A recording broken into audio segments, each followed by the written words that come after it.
বিশ্বকাপ শুরু হতে আর মাত্র কয়েকদিন বাকি, কিন্তু বর্তমান চ্যাম্পিয়ন আর্জেন্টিনা শিবিরে এখন সবচেয়ে আলোচিত নাম লিওনেল মেসি। সাম্প্রতিক সময়ে মেসির শারীরিক অবস্থা নিয়ে নানা আলোচনা চলছে। বয়সে এখন আগের চেয়ে অনেক বেশি, তাই স্বাভাবিকভাবেই সমর্থকদের মনে প্রশ্ন, বিশ্বকাপের আগে মেসি কি শতভাগ ফিট? 2022 বিশ্বকাপে মেসি ছিলেন আর্জেন্টিনার প্রাণভোমরা। গোল করেছেন, করিয়েছেন, নেতৃত্ব দিয়েছেন, সবকিছুতেই ছিলেন সবার সামনে।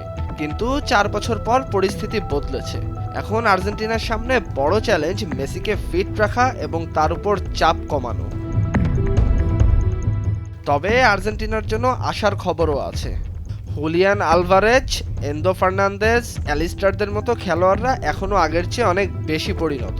ফলে পুরো দলকে একা টানার দায়িত্ব এবার হয়তো শুধু মেসির কাঁধেই থাকবে না। তবুও বাস্তবতা হলো মেসি মানেই আর্জেন্টিনা। তাই বিশ্বকাপ শুরুর আগে সমর্থকদের একটাই প্রার্থনা, কিংবদন্তি যেন পুরোপুরি ফিট থাকেন। কারণ মেসি ছন্দে থাকলে আর্জেন্টিনা আবারও শিরোপার অন্যতম দাবিদার। তাহসিনুল বাকি ফাহিম, ভোরের কাগজ।